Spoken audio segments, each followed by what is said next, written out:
going live again. Yeah, yeah. And we won't bother with the pre-show that we recorded apparently. All right, so I am recording Okay. now.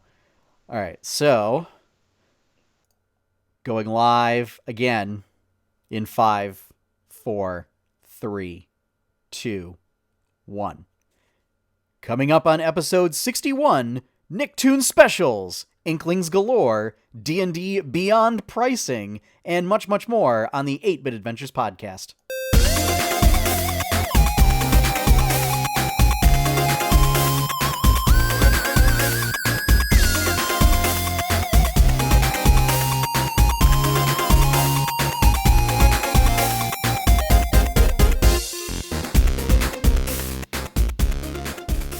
Hello, everyone, and welcome back to another episode of the 8-Bit Adventures podcast, the latest and greatest geeky news of the week of July 26, 2017. I am your host, as always, Sean Hayes, and my co-host, this time on video, Courtney Yay! Bolin. Hi, everybody. Yes, so we've got Courtney on video this week after some testing. We're gonna do some further testing to get some better video stuff so that Courtney can actually see my video. Yes. Um, Yes. so yeah. Well, yeah. So how have you been, Courtney? What have you been up to in the past week? In the past week, I have stopped napping as much. As we Woo! discussed last week. Yeah, didn't nap today, which was odd. But it's Positivity Wednesday, so that's what I did not do today was nap. Um, Oh, wait, is Positivity Wednesday a thing? at work today it was. Oh, Yep. at your workplace. Okay. Yep, it absolutely was. It was, we started the day and we're just kind of like, no, it's a good day. And everyone else is like, actually, yeah, it's a good day. So we just went with it. We grabbed onto that straw and just held onto it for dear life today. Yeah, I am surprised I am functional today since I did not fall asleep until about 2 a.m. Hey, same. Yeah. Which also might be why I just have this wonderful view today in the world because Sleep I deprivation. Woo! yes. Woo! Yeah, there's a reason why I have a 12 pot coffee pot at work. Yeah, Yeah. well, 12 cup, but yeah, and Yeah. the ability to brew multiple times a I day. don't drink coffee, as you No, know. you don't. No, you don't. So, yeah.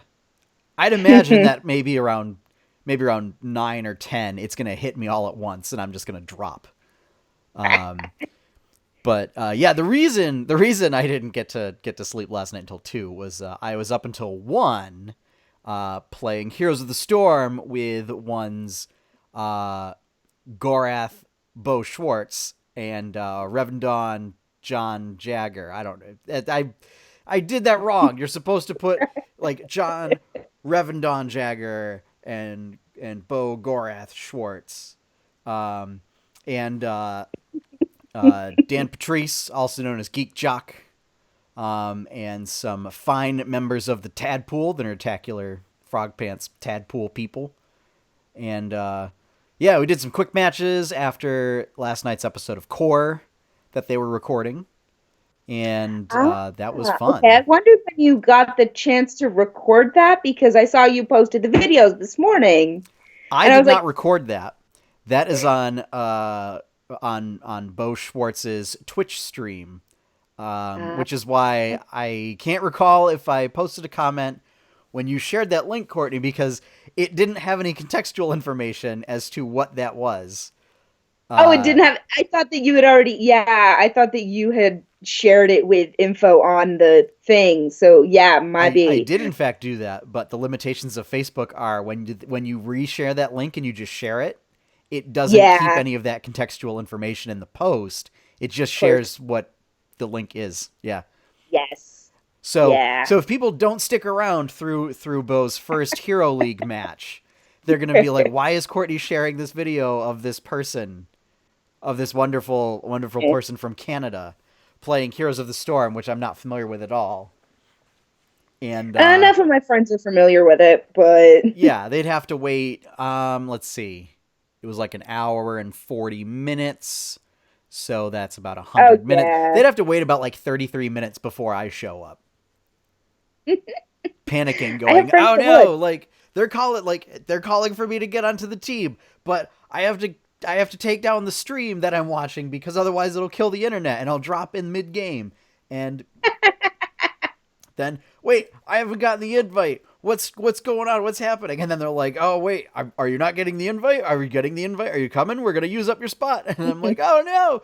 And then it finally came in. No. But yeah, it was good. It was good.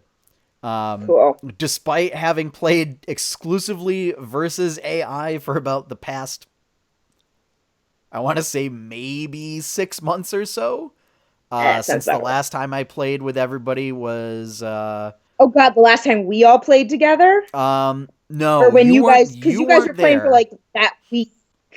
You weren't there. It was the two Joshes, myself, and Sean played, Mm-hmm. and in our little group.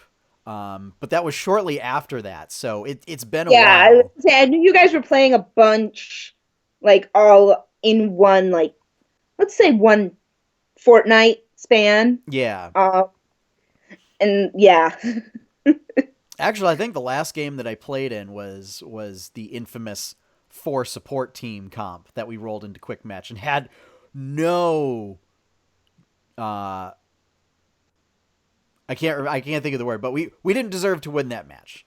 Is how we describe it. Is you didn't just when you got bring it, 4 supports into Heroes of the Storm, you don't deserve to win. but it worked. We were just goofing around, and yes, it got pretty hairy for a moment, but then we pulled it around, and that was a pretty zany win there. A But yeah, win's a win. it was it was a win for sure.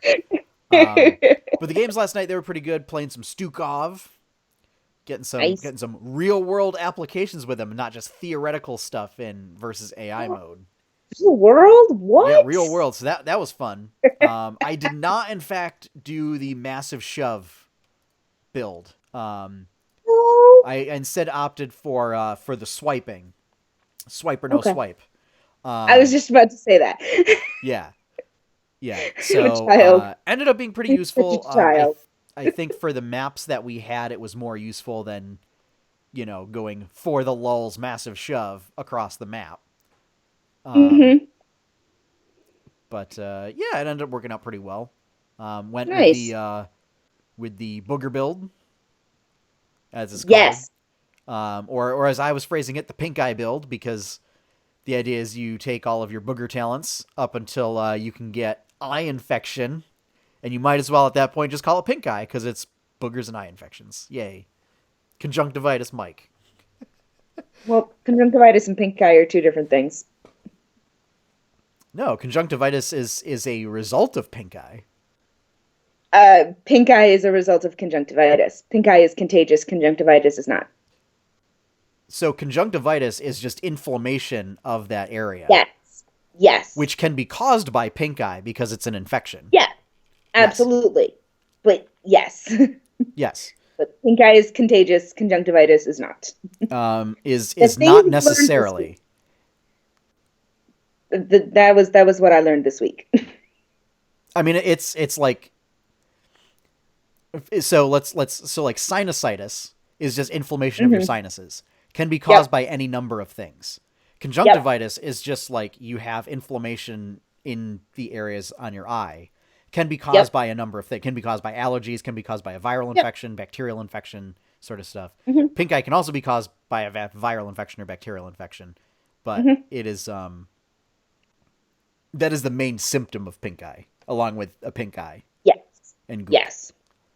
And and boogers lots of and eye boogers, which is the whole point of this build and why we went on this tangent. But it was very yes. successful, well complimented. I would certainly like to thank them for letting me goof around and play with them.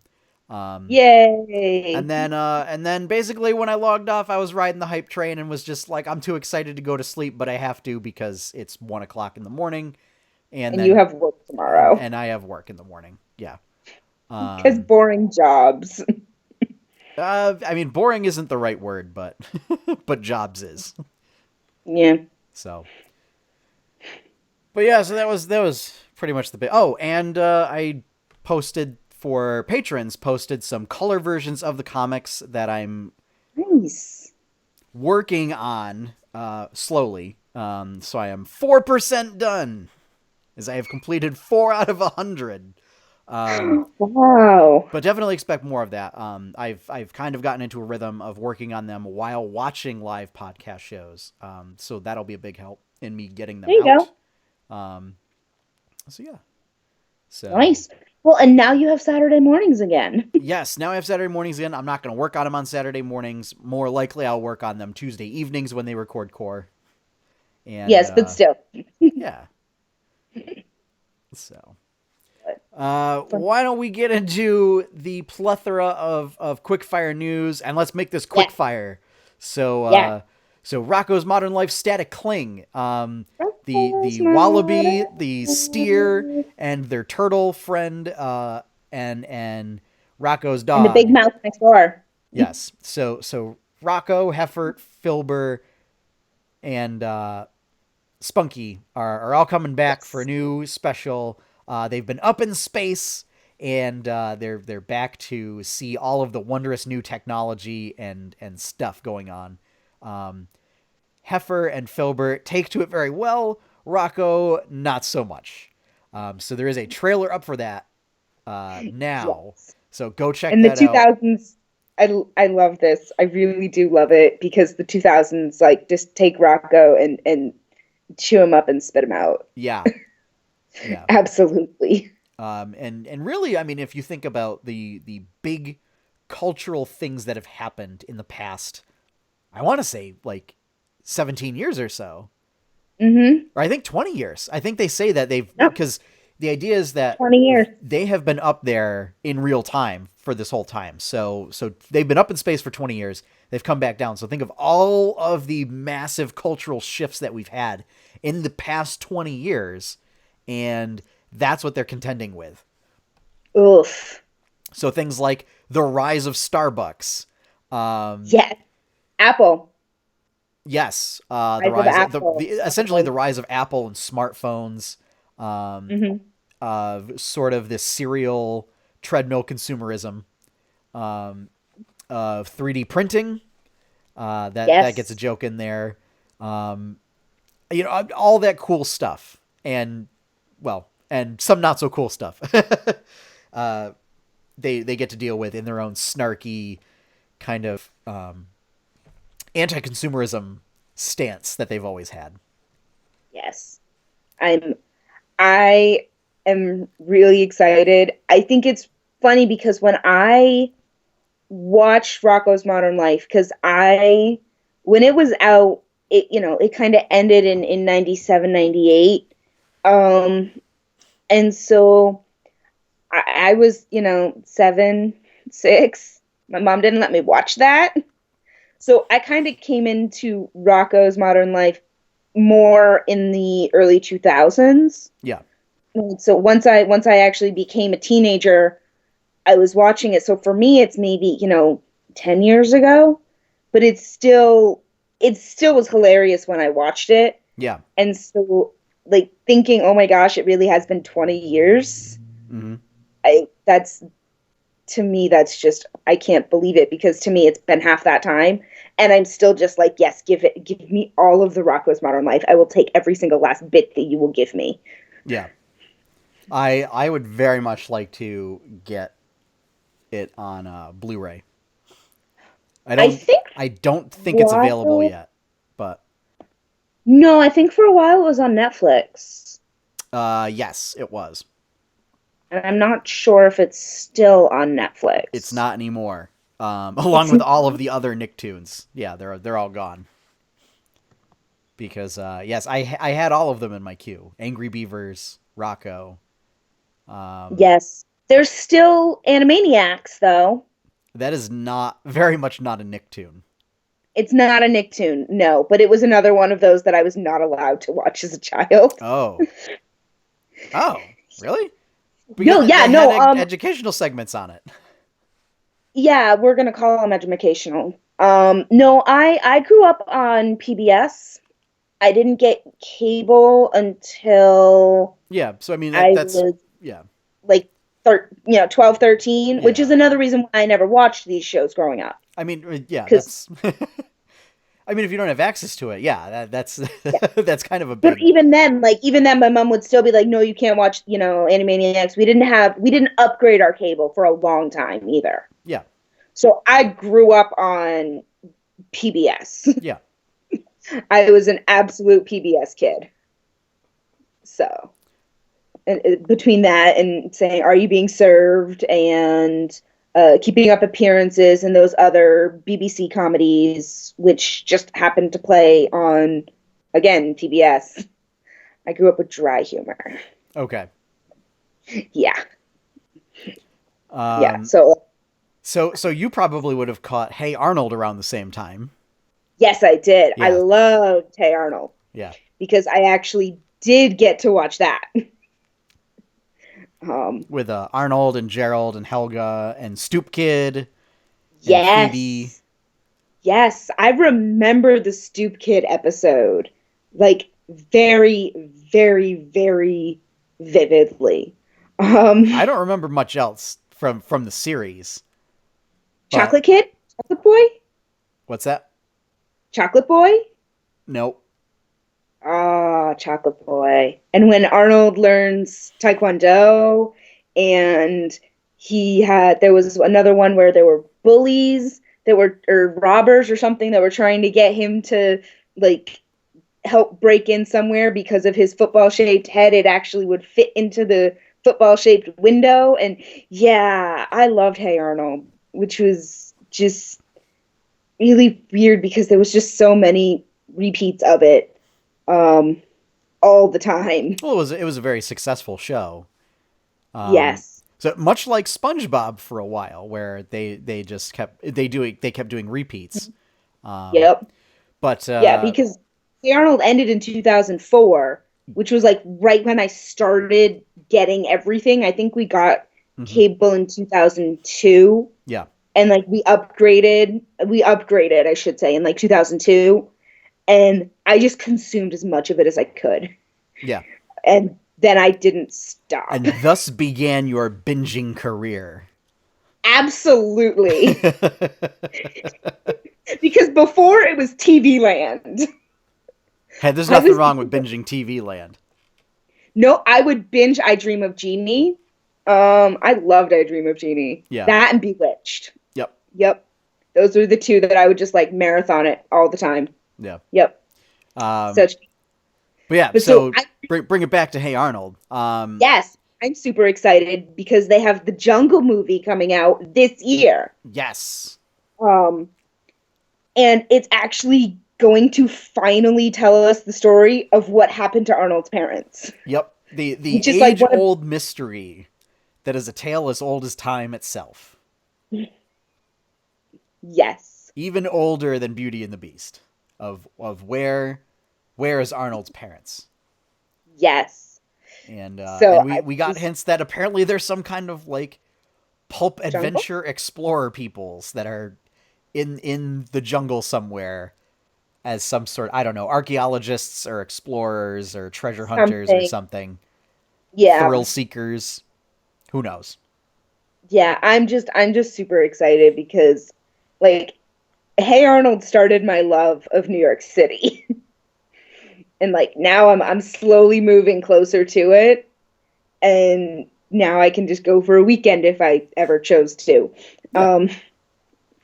And so like it's to me that was like everything that started like, oh yeah, I want to move to a big city, want to do all these, wacky and crazy things. Yeah, that was Hey Arnold.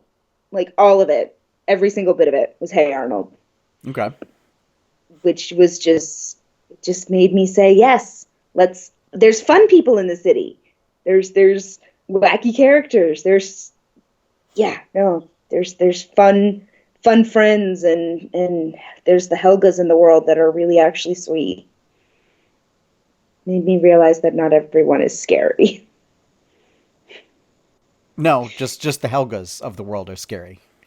But even then, she's not that scary. No, she's pretty scary. Yeah, but she's damaged. Like, you learn because she's damaged. Like, this is why. She pushes away love because she doesn't want to pull it in and get hurt. Okay. That's Helga. That I was really gonna is. say, Helgas of the world, scary. Phoebes of the world, not scary. Oh no, Phoebe's of the world, terrifying. Oh no, Phoebe's of the world, No, terrifying. no. You do not remember the episodes where she just lost it. Oh no, I do. Yeah, no, But Phoebe's of the world, it's just terrifying. poor Phoebe just kept everything so bottled up, and then all of a sudden just boom, just explodes. Yeah, Phoebe's of the world are terrifying. No, no. See, there's two very different people right here. Because then it's kind of like adorably frightening. It's like a bunny. No, It's like a bunny. It's like an angry bunny. no, no. Phoebe's like a badger. No, no, angry bunny. Yeah, yeah.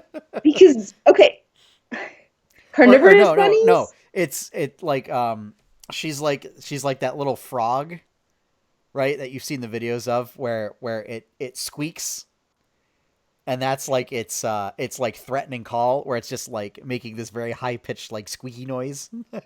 Oh no. And it looks so angry and so vicious, but all it can make is this like high pitched squeak.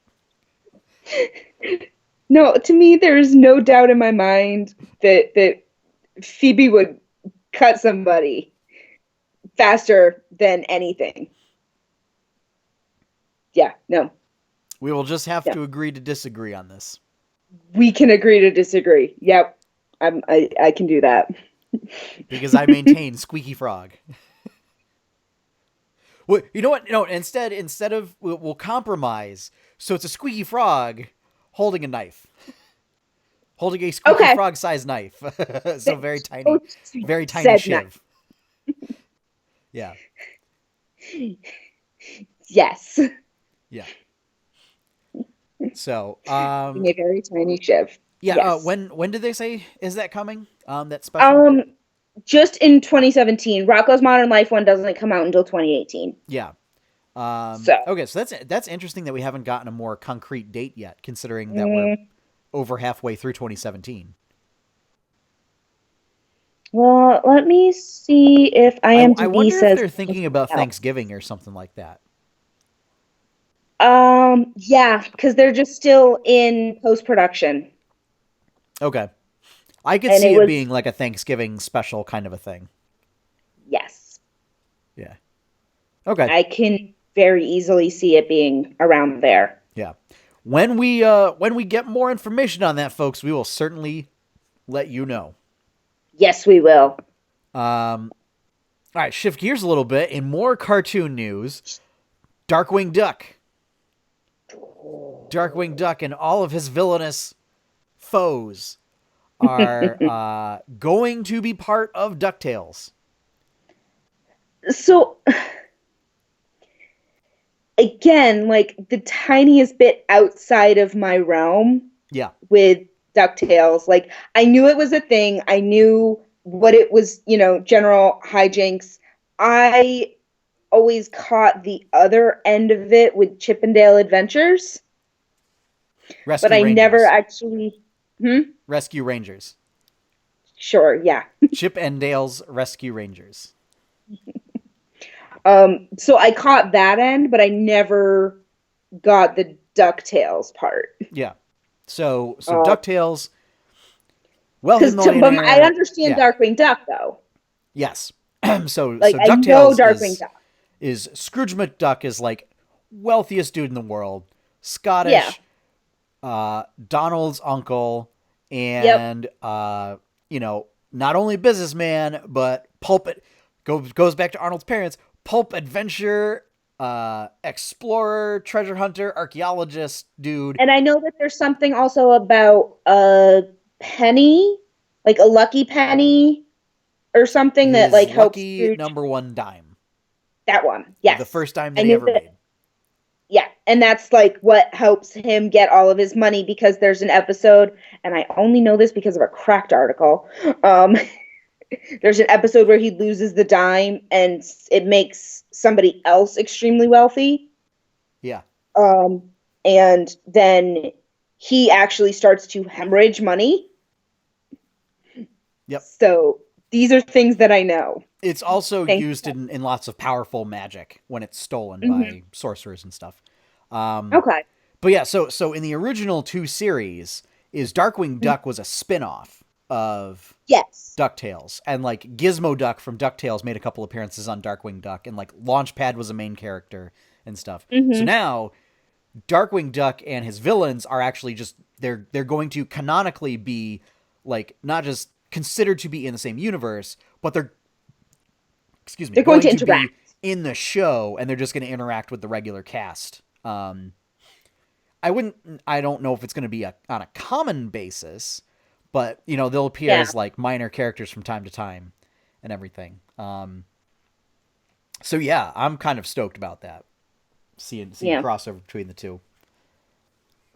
Let's say because I again like I remember things because like there was like I think there was like Happy Meal toys or something with Darkwing Duck or something. Like I Okay. seriously, the entirety of what I remember as a child is completely skewed, 100%. Yeah. Because I didn't have regular TV growing up, and then in my like early teens, I just got everything all at once. Yeah. So it was like I'm trying to play catch up and watch the new stuff that's coming out and stay on top of other the things that are still going, and it was just there was so much I just had to put some stuff to the side, and DuckTales and Darkwing Duck were all of that, but I understand how awesome this is going to be. Yeah. So I again, I am such a child. I am just reliving my childhood again, Yeah. only in better because I can actually understand everything that's going to be going on. Yeah. And in very minor news, David Tennant was recently at Disney World doing a photo shoot with Scrooge McDuck. So they're doing Nice. that. So there's photos of him outside Scrooge's house and stuff like that. So Oh, that's going to be fun. that's just a minor thing. Yes. He was there. Really weird to see him kind of dressing in just like beachwear. It's weird to see him in any normal clothing. He was very dressed down compared to what I'm used to seeing him in. It was like this gaudy pink t-shirt and like Bermuda shorts. Now I need to try and find that image. You realize that, right? Yeah, it's on Oh My Disney. So, Thank you. yeah. So Stargate Origins is going to be a new Stargate series. So for everyone that's been pining for Stargate since Atlantis, because let's face it, Star Trek Universe was not Atlantis or SG-1. So it's going to be about the discovery of the original Stargate. So it's going to take place before the events of the movie Stargate. And so that's good news. The bad news is it's going to premiere on its own streaming service, much like Star Trek Discovery. So it will once again be another a la carte thing, which is funny. Like, isn't it funny how streaming service? It's going to be its own streaming service. So it's going to be a Stargate streaming service. I believe it's going to be called Stargate Command. And it's going to be essentially a pardon the pun, it's going to be a portal to all things Stargate. So it'll be a series of websites where you can stream that stuff. I don't know. I mean, it'd be cool if they could get SG-1 and Atlantis and Universe. I don't know if that's going to happen. Let's put it this way. They're not on Netflix, so... No, they are not.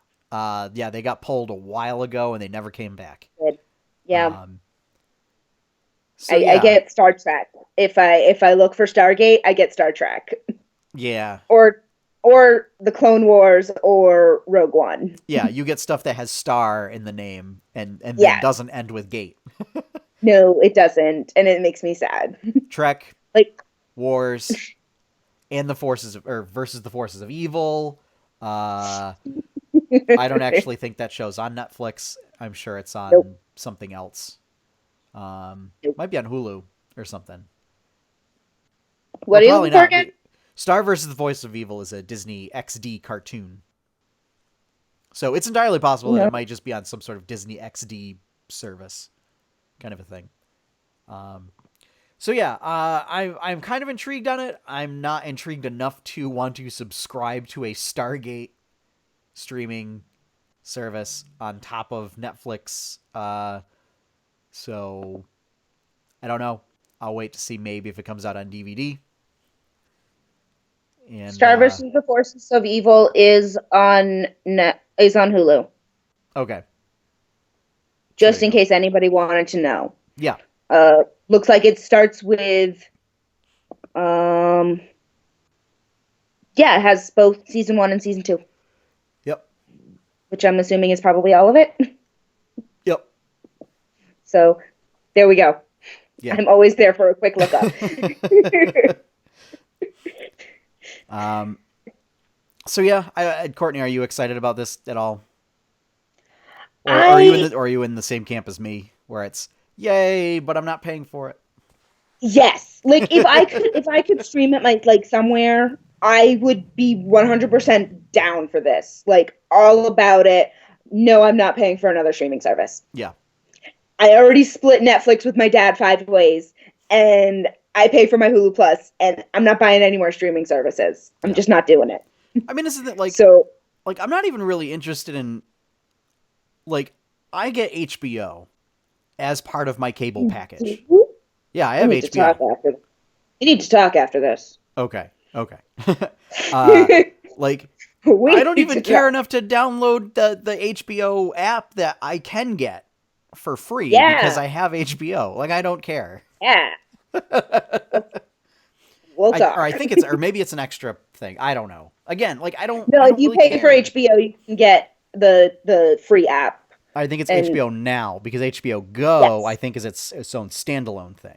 HBO Go, yeah, HBO Go is like what I would get if I didn't have HBO. Yep. But you have HBO Go, you have HBO, so you can get HBO Now. Yep. Which is, I mean, they're pretty much the same thing, but it's just a matter of, do you have it in cable format or are you just streaming? Yep. I've done research. I don't want to pay for it. Yeah.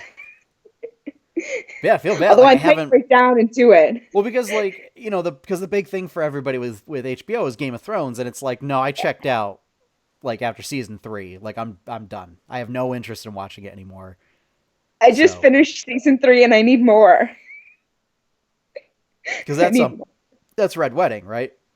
Yes, Red Wedding was in season 3. Yeah, yes. no, I was out. I was like, I cannot watch this anymore. No, dude, I was all about it. And then like because I don't care about spoilers, like I've been reading, like I'll read what's going on, and like I'm sitting there, I'm going, yeah, no, there's no way that I absolutely want to watch any of this. Well, the thing is, though, like right where they are now, season 7 is not in the books. I know. They have gone beyond the books. Oh no, I mean, I'm not reading the books. I'm reading the wiki about the show. So you're reading the synopsis. I'm reading the plot synopsis. I'm reading the spark notes of the show, so that I can be like, you know what? Like, I put in 3 seasons of it, and then I was like flipping tables after season 3. I got mad, and I'm like, I won't watch this. And I'm like, you know what? It's been like a couple seasons. I'll just, I'll read a brief plot synopsis or something. Read the plot synopsis, and I'm like, yeah, no, you can go back to not being watched in this household. Gosh, that's something I'm sorry, I'm going to make you feel really old. That's something my mother would say. That's not being watched in this house. I mean, that's just a fancy way of how I say I'm not watching this.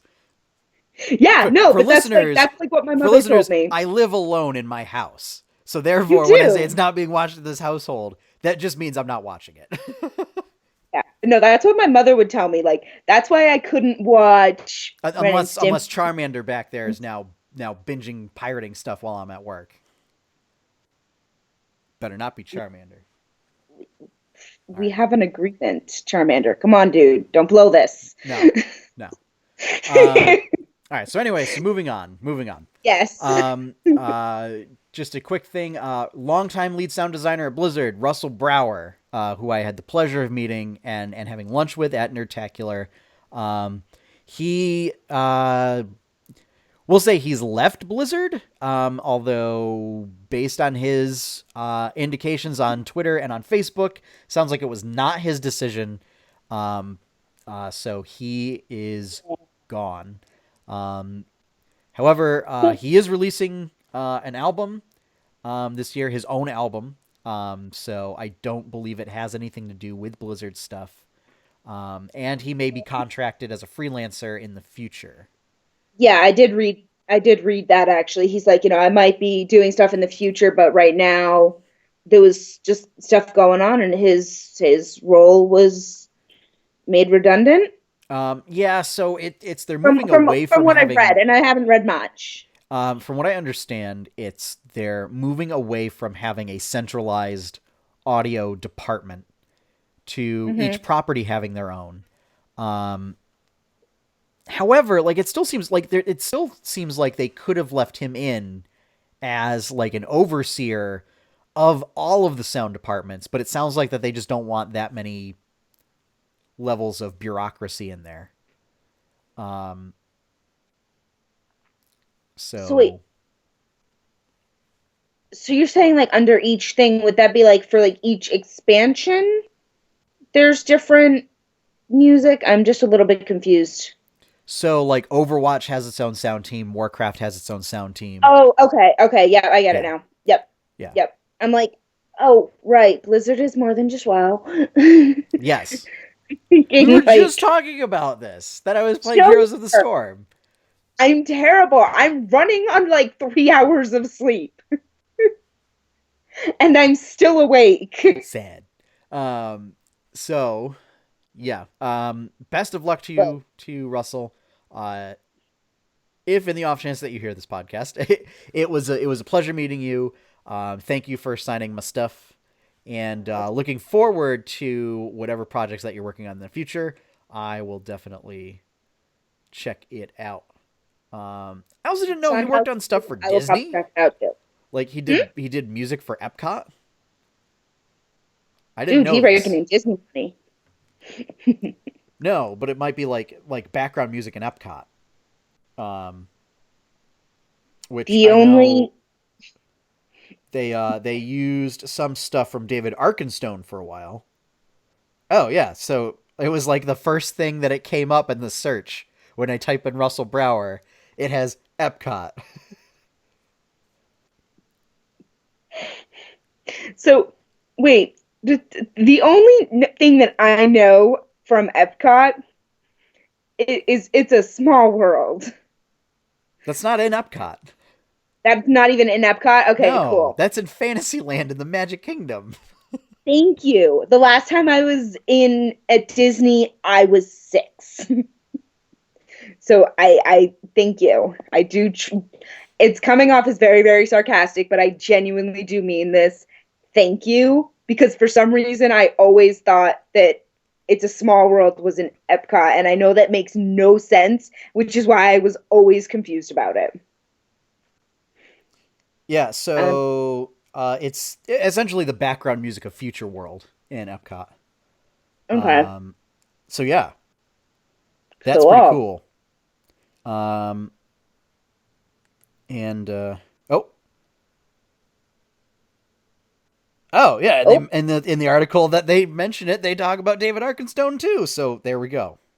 there we Boom. go. Awesome. Boom. Um, yeah, but the work that he's done on Warcraft is absolutely amazing. He's made some of the most iconic musical arrangements in the history of the game. I know Invincible is one that's held up as like the standard for sort of epic Warcraft music. Hmm. And it's referencing the Lich King's horse is named Invince. It's essentially the Lich King's theme, named after the horse. But Bad yeah, horse, so bad horse, bad horse. Sorry. less that. And I realized, but like I just couldn't help myself. That was yeah. But I'm looking forward to see what work he'll be doing, and hoping that this serves as a positive experience and hopefully diminishes any of the negative stuff that comes from obviously having to leave a company after a very long time. So, yeah. So you wish him well. All right. So Courtney, you mentioned before, was it in the pre-show or the pre-show or something about Monopoly Gamer? It was in the pre-show. Yeah, you were trying to tell me about this, and I was just not grasping it. And even after looking at the game, Monopoly Gamer, like I just don't understand. Okay, so here's what this is. All right, this is kind of a new thing that I think it just came out recently. Yes, it did. Like everywhere I'm looking, people are picking this up and they're like really digging it, which is weird for Monopoly. All right, I know. There's some of you. Sabrina will get it. I know there's some of you folks out there that are like, "Oh, Monopoly's the devil," and normally, I would kind of agree, except when playing with my girlfriend, because when she buys you Pokemon Johto Edition Monopoly for Christmas, you play it. Yeah. I remember the first time you told me that you guys played, and I was like, "Don't you love her?" Yeah. Yeah. Yeah. She chooses to play, and then I choose to win, because that's what happens apparently. So Monopoly Gamer is so you still have most of the little property tiles around the board, and you still have go, and you have jail, and free parking and stuff like that. But what you do is, instead of Monopoly money, you get coins. And as you go around to the different spaces, you roll your movement die, which is just one 6-sided die as opposed to the 2 6-sided dice. Because there's about half as many spaces. Still same number of spaces. Really? Yeah. At least I think there is. I know they take some of them out. There's definitely less. There's definitely less titles, because they only have 16 titles for deed cards. And there's more than 16 in regular Monopoly. Okay. Well, so I know they take the dark blue ones out. But I know they have the 4. Well, it's also, they may make them as special spaces as opposed to title properties. Like I think the railroads became special spaces as opposed to places that you can buy. Yeah. So there's stuff like that. But so what you do is you're playing a Mario Kart character. Or just a Mario character. It really should have been Mario Kart, because what you do is you roll the die to move, and then you roll an ability die that determines what item you get and use, which has certain effects. And then your character, depending on which ability that you roll, will have a special ability that can proc. So like if you roll the POW block, like Donkey Kong steals coins from everybody. Or like if you roll the green shell with Yoshi, you can, instead of throwing it forward, you can also throw it backward to hit somebody. And then like Princess Peach just collects coins wherever she goes, regardless of whatever, because she's the princess and she gets all the monies. So yeah, you're controlling your little character. You're going around the board and picking up coins and buying properties. But what the properties do is they just give you points. Instead of yeah, and the goal is to get points as opposed to bankrupt everybody else. So it has like a little bit of a more positive. So it's not condition. You're gonna want your friends to kill you by the end of it. Yeah. It's not let's see how fast I can lose all of my friends. Yeah. I mean, you can still do that with Okay. Mario Kart, but at least it's fun. Yeah. So, I know many people who have lost friendships over Rainbow Road. yeah. So, So that's what you're doing is you're going around buying up little properties using coins and using your special abilities to throw shells or banana peels at each other and whatnot. And then when somebody passes go, it prompts a boss battle. And so you draw a boss card, and now everybody's got to fight the boss. And whoever defeats the boss then gets a huge amount of points. And the goal is after all the bosses are gone, I think, whoever has the most points wins the game. And that's it.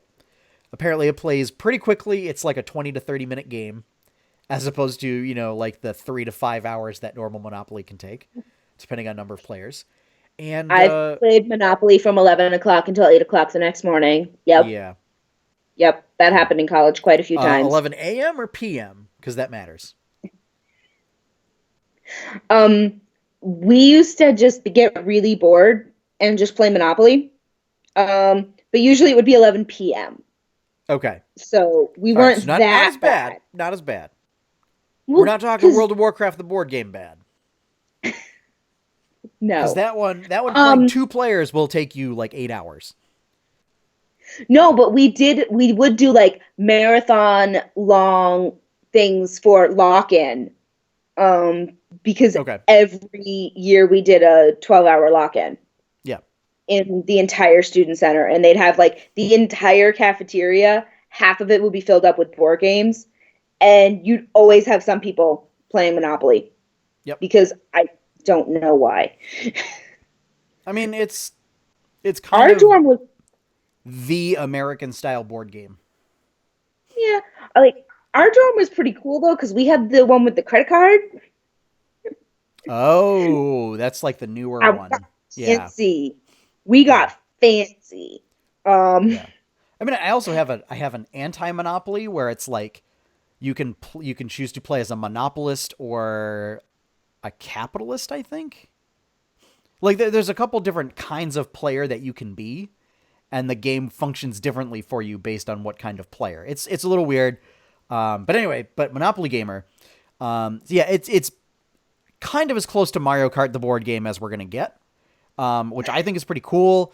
It's almost as if like they took a Mario Kart game and then they said, all right, well, in order to really get this out, we'll have to, to make it economically feasible, we'll partner with somebody. Let's just go with Monopoly and we'll just throw it over kind of a very basic Monopoly framework.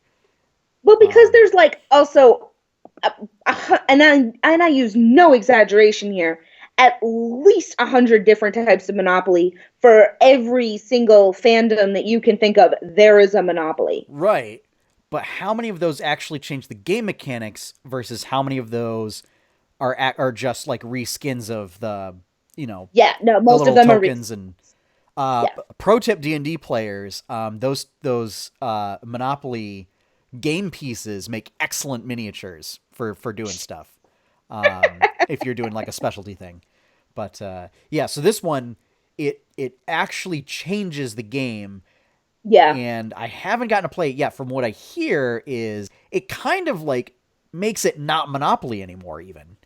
So that, like, I'm really surprised that they didn't work with Hasbro on it and then just instead of calling it Monopoly Gamer, which also implies that like it's a broad thing and that it should have like Atari and maybe like Sony and Microsoft in there.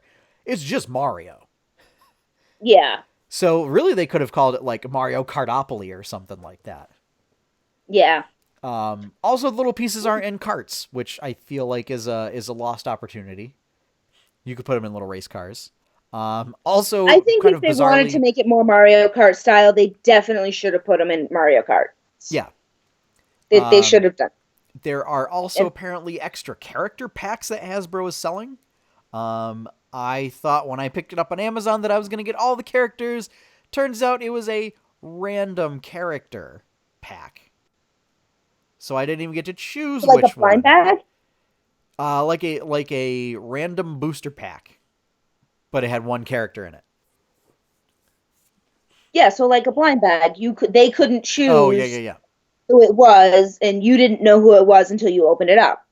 Or like me, you learn what the codes are on the blind bag so you get which pony you want. I mean, Sort of. I'm trying to remember. I yeah. threw the packaging out, but I'm trying to remember if it actually had a little window on it or something. But Okay. yeah, I don't know.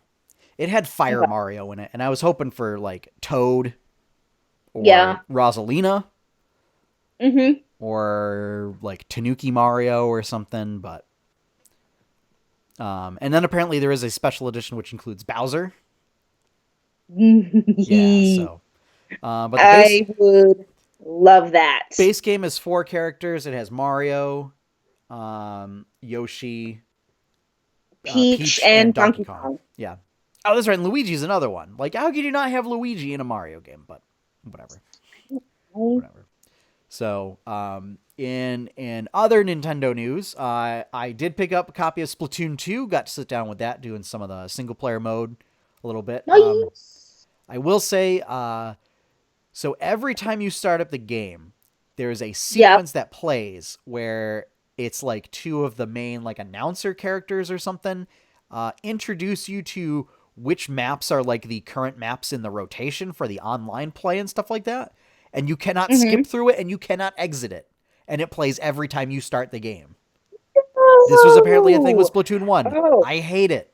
I absolutely hate it. It should I be don't like that it's a thing that shows up as like a passive thing if you're going into online mode. I don't like unskippable. Yeah, Like like I'm all for if they want to have it play every time, make it skippable. because it's a cutscene. It's basically a Make it cutscene. skippable. Yeah, Make it skippable. yeah. Or if if you're not going to make it skippable, just don't have it when you start up the game. Have it be when you start up the mode that it's actually relevant to. Yeah. Because if I'm playing single player, I don't care right now what the online modes are. Yeah. Like I'm trying to just unlock things. So, but yeah, controls feel pretty good. It's like a little third person shooter kind of a thing. I dig the weird ink goo squid mechanic kind of a thing where you can turn into a little squid and you move fast while you're in Sure. your ink. Um, the sort of weapons are all just like ink blaster kind of stuff. Um, they included a sniper rifle in the newest one. I'm not as much of a fan of that because I mean the big thing about like having a sniper rifle in a game is if you're doing first person view because then it gives you Yeah, that like makes sense. supervision. In the third Mhm. person, it makes it really difficult to aim, especially if you're using a stick to look Yeah. around. So I'm not super keen on that. But again, like I don't picture it being very popular in online modes anyways. Um, Mhm. so whatever. And then like if you charge up a shot, it shoots a straight line of paint. Like this is also remember, folks, in Splatoon, the online modes are about battlefield control and not about like kill streaks or KOs or anything like that. So it's all about Yeah. laying down paint on the battlefield as opposed to knocking out your opponents, which like you can do that to prevent them from laying down paint. But really like you could theoretically win a match and not get any KOs just by being better at laying down paint on the ground than your opponent is. Yeah. So yeah, I'm kind of I intrigued about think that. I like the character designs. They instead of hair, they have little squid tentacles okay. that get like tied up or anything like that, like regular hair, but it's like Yeah, but it's all just tentacles. yeah. And like the main announcer characters, it's very apparent where they have like big suckers and stuff on their hair tentacles and everything. Mhm. Um, their eyes are a little weird though, and like they have no pupils, and it's like iridescent irises, Oh and yeah, that's kind of it's that is kind of there's your terrifying Courtney. yeah. Yeah, I'm just looking at screen caps of some stuff and yeah. An inkling's Yeah, got that's dead that's eyes, like a doll's eyes. they're just Cold, dead. cold, dead eyes. Stares right They're through you into your soul. they're just Yeah, no, I need to turn that. I need to put that away now. I'm gonna put that away now. So, but yeah, that is currently available. Listeners, if you have a Yeah, Switch and you have Splatoon 2 and you want to play, let me know. Join our Discord. yeah, Because we have a Discord channel. Set it up. I'll make a Splatoon 2 channel in there, and we can get some online play. yeah. Alrighty? Alrighty. I don't know. I don't get my new 2DS XL until Friday, and I'm really sad the GameStop doesn't open until 10, so I have to wait until Yep. after work Yep. to go get it. Yep. And I Welcome to have the tried working it, world like the rest of us now. hate it. I mean, if I no, I'm not that bad of a person.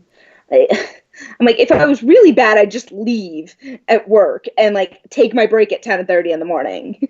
But I'm not that type of person. No. Oh, Well, you could take it on your regular break. what regular break? The lunch break that you're Nope. supposed to get as a Yeah. Yeah. as a job in the United States where you work 40 hours a week. No. Yeah. No. That doesn't happen.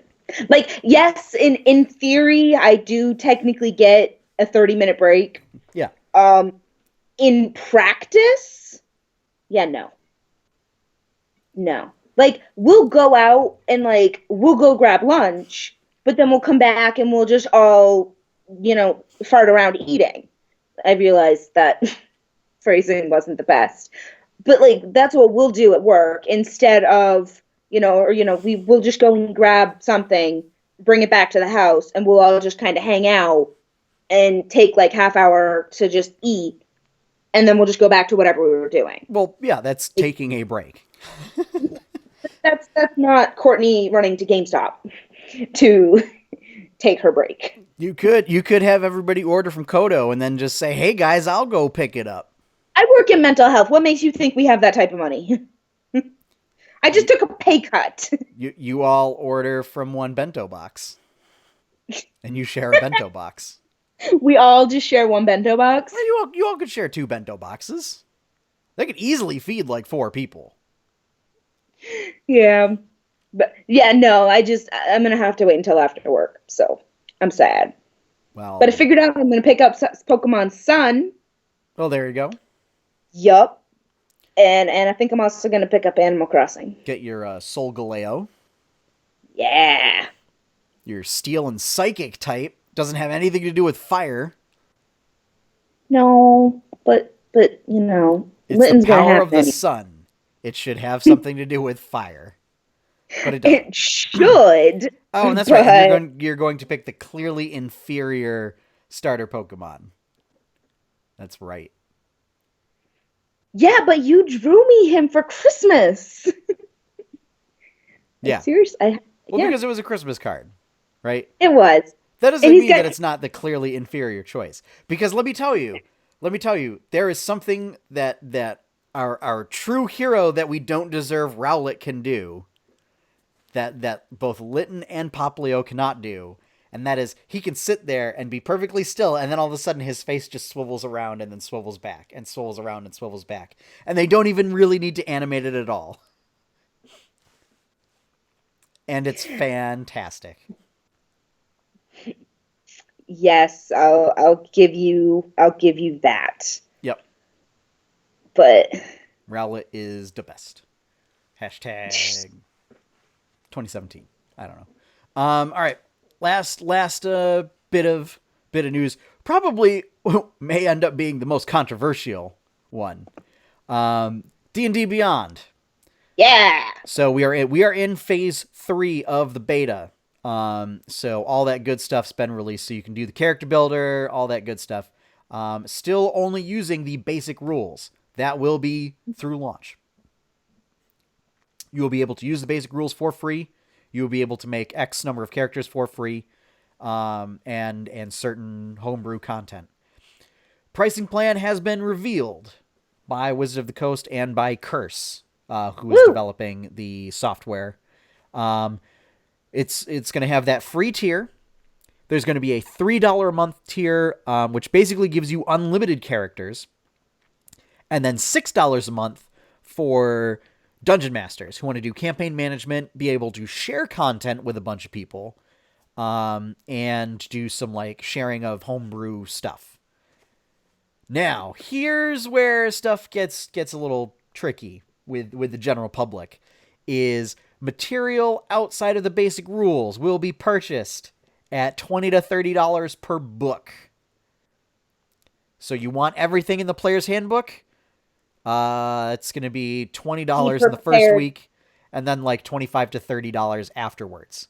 Now, so wait, so that's not like if you want the materials outside of the basic rules, you might as well just buy the physical book. Like, so this is if you want to use this stuff specifically with this builder. Someone has pointed out that for say DMs, like myself, who already have a lot of the book material, and like I'm on the fence as to whether or not I will, after redoing my finances and realizing that I might not have the money to purchase, $20 books worth of materials for every book that's come out now, because Nerdtacular was very expensive. Let's say you could enter everything in as homebrew content. If you're willing to put in the work for it. I think that's brilliant. But, so yeah, what this is say like you want to play as a tiefling assassin. And I say that because wood elves are in the basic rules, Courtney. So let's say you want to play as a tiefling assassin. Yeah. You got to buy the player's handbook to play that character. So, and this is, and because this is an optional product, these are going to be purchases that are separate from print purchases. There is no plan. There has been no plan announced to tie physical purchases to this. I believe that's because Wizards didn't exactly have a plan for digital tools in place when they launched the physical products. And so they didn't have any sort of like individual identifier per book that could later be encoded in. Because as people have said, barcodes don't work because they're not individually identifiable. And any of the normal codes that you would use for books, like, again, just says like what product it is and not, whether you actually own it or not. Yeah, because then it's the similar as to why, like, you can't scan books that you already have in your house that you've already physically purchased onto, like, into a digital format for, like, Kindle. Because nothing is, at that moment in time, is identifiable enough to basically make it so you don't go to a bookstore and just rip them off. Yeah, well, and that's is like... Yeah, because you could take your app, and when it says, like, scan the code or whatever, you could just, like, crack open a book at the store and do that. But I think people are okay with that. What people aren't okay with is this whole $30 for digital rules. Now, for me, I do think it's a little steep. That said, like, if I could afford it, I would probably end up spending it on there. What will likely happen is, as I said, I will probably enter it all as homebrew content and see how that goes. Hopefully that's not something where they say, like, you can't do that and ban people for it, because that would be kind of bad. Yeah, I mean, because you can share all homebrew stuff. So the idea is then like a DM gets... Well, and here's the other thing, too, is if a DM... with a DM account, with that $6 a month account, purchases a book, they can share those rules out with that group of people that they can share stuff with. So really what you could do is you could get everybody to pitch in $5. Yeah. And now suddenly you have that stuff available for everybody to use. I think I almost wonder if that's what they're thinking with this. Is that they're really hoping that DMs will pay for it and then get their players to kind of pony up a little bit. I mean, personally, if it were going to be that, I'm okay with that, Yeah. because that's like campaign management, so it'll do everything that I need. If you can share that with everyone else, I'm like, okay, Yeah. I'll do, $3 a month for unlimited characters. I can make all the crazy assassins I want, Yeah. and even play around with some bards, because that'll be fun. Yeah. Um, um, and I then think what might you be have tripping people that. up is I feel like people are, because third edition was around for quite a while, Yeah. and that's where a lot of the player base seemed to have gotten into D&D, was in third edition. As I say, I got in 3.5. Like, that's what Yeah, we had so at third edition school. 3.5, it's kind of for the point that I'm going to make, it's synonymous. Yeah. Back in the day of 3 and 3.5, Yeah. those books were only 30. The hardcover books were $30 for each rule Yeah. book. That was 17 years ago. Book costs have gotten more expensive. So the Yeah, books they nowadays have. are like $50. And I think that's what's tripping people up, is that they might still be thinking like $30, that's what I should be paying for a hardcover book of these rules, not digital rules of that. Because when you think of because when I was thinking, well, what if you give it to people at half price? Well, that's essentially what they're Yeah. doing with the digital rules. So I don't know. Yeah. I don't know how I feel about it. Because right now, the player's handbook on at Barnes and Noble online for fifth edition is, hardcover. It is going for $49.95. Yeah. Oh, I know. I It's bought them all. Bought them all it's at on sale. launch. Yeah, In fact, I had it's to buy a on second sale right copy now. of the player's handbook because my first one fell apart. Um, yeah, you can buy 21 new and used from $30 and up. But Yeah. yeah, so it truly is a deal. Um, Well, yeah. if So you're using, it is a deal compared to the print product. I think people yes, are thinking that they're still paying too much for a digital product. Um, and I can't really attest to that because I've shelled out a lot of money for my books. I mean, here's the thing: like, if people are I've selling shelled out, individual classes in the DM workshop for like $2 a piece, yeah, right?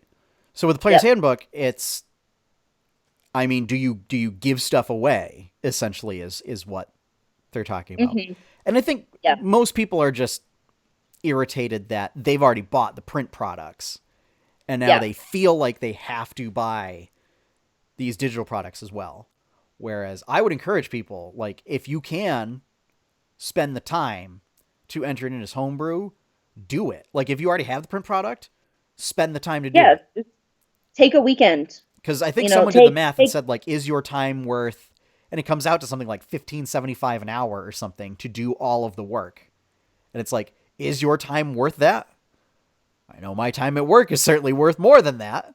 So yeah, like, Yeah, that's about what my time is worth at work, and this is something that I do for play, and it's something that I do for fun. But like, I've also been the person that has shelled out $75 for a rented digital textbook that I used for 1 month. yeah. So like, and And to this is like clarify, once you have it. I should have said that because that makes it sound like that. No, why would I do this? My time is more valuable than that. Yeah. So I guess that didn't really make my point. But I would say that in order to save that money, I would be willing to spend that time. Yeah, yeah. Also, I'm a weird person and enjoy writing down class mechanics and stuff like that for fun. So, like in a game I'm that also in the game that I'm playing in, because the revised Ranger isn't like an official thing. I had to rewrite all of that stuff in from the PDF. Which, by the way, folks that, are into the Unearthed Arcana stuff. So if you're playing an Artificer, if you're playing a Mystic, if you're playing a revised Ranger, if you're, using any of the material that's appeared in there, but not in a print product yet, well, guess what? Like, that's not going to be available unless, you buy it or you enter it in yourself, like unless you buy it Yeah. through some means, Yeah. because again, it's not in a print product, and I don't know if they're going to put that stuff in there. So you'll have to enter it in yourself anyways. You know, Yeah. so yeah, TLDR, it might be too expensive to buy the material, but there exists an avenue to enter it in yourself. I know right now there is no way to do custom classes. So that is a hurdle for that. If that Okay. turns out to be a thing that they do, or custom races, if that's a thing that they Hmm. allow in the final product, we're golden. Yeah. No, I personally would be okay with paying $3 a month, or maybe I'm okay with the free, with what it gives me. My question is, if you were playing, if you had everything set up for the DM, if I was a free player or a free part of it, could I still have my campaign managed by you? I believe so. So it's like, so the free is just, you can do whatever you can with the free stuff, and then the payment and the subscription is just to have the actual access to beyond that. I mean, think of it this way. It's like if I were to pay for a license for Microsoft Office, Yep. like whatever the like family edition is or whatever, which gives me 4 other licenses, Yeah. then I can share those other licenses out as I see fit. Kind of a Okay. thing. Okay. Yeah. Yeah. So No, that is how I imagine it'll work. yeah. But yeah, is that Or you even a send bunch of links, like you free. send invites out to specific people, like specific users of the app or something like that, Yeah. to I'm invite them to assuming it your wouldn't game. hinder. Yeah. I'm assuming it wouldn't hinder like sharing between each other. I would imagine it would just hinder your physical access to certain things. So that, like, you can't get, you know, if I go over to somewhere and you have the book and I don't, it would just, in this matter, it would just be, I just don't have access to the stuff in the book. I have access to everything that's free. Yeah. And like, that's how I'm understanding it. Yeah. Because I can see that being playing like that. Yeah. Yeah. And that is coming soon. So be on the lookout for an announcement from Curse/Twitch Yeah. /Wizards. As well as there is an offline app coming that like will sync stuff up when it's hooked up to a connection, but like you will be able to use it offline, which DDB on is a big Dungeon advantage. Live. What's that? DDB D&D Beyond on Dungeon Live. Is that what they're talking about? Maybe? Dungeon Live, I believe, is a stream. Is a Okay. live stream. Oh yeah. So they must just be talking about it on whatever that program is. Yeah, they're making a Dungeons and Dragons documentary on Amazon Video. Yeah. Dungeon Live is doing it, so they probably talked about it and stuff. So yeah. But no, I'm excited for it. As I said, I'm still excited for it, and I look forward to it. I really do. I am hoping it'll be a good way to just have everything that I need in one spot. Yeah. I like it because So. I like the app that I'm using now. It just there are some things that it doesn't record very well. Yeah. Like it's some weird little special case issues that it would be great if I could add those in. Yep. And for whatever reason it doesn't, but otherwise it does everything else really great. Yeah. So I'm hoping that whatever product that Curse puts out as the final product will kind of resolve those issues. And I mean, I would also, since we are acquiring some more people for the game that I'm running, I will also have to check in to see how many people you can share it with, since I'm concerned that we might have crossed over that limit. So there would be some people that wouldn't be able to access that stuff. But Yeah. We'll see. I personally am also, though, it's funny, like I'm really excited for this, but at the same time I'm like, how much would I actually use it? I'm such a physical, You're a like, physical media person. Like you write yes. during that whole thing. Yes. Like I when I like when I everybody else that play, was trying to write like gave up. Everyone else was like, Courtney's got this. She's yeah, good. We got it. We got it. yeah. You When I know, I play, I play in a game where everyone around me is using pencils and paper, and I'm using an app. yeah. Um, and I mean, I have the advantage of knowing exactly where things are. Having stuff like automatically added up, and not Yeah. having to worry about like, oh, did I forget? Excuse me. Well, If it's a case where if I forgot a modifier, favorite yeah. enemy, that it's because it's a situational one that isn't always applicable, and thus it's not really appropriate to add it in there. Yeah. Even if, say, I picked favorite enemy humanoids, and 90% of the enemies that we fight are humanoids. Yeah. That totally wasn't a metagame decision at all. No, it wasn't. It wasn't. It might have been. No, Never. it wasn't. Never. Never. You would No, never do no. something like Sean's a that. terrible person. Yeah, you know.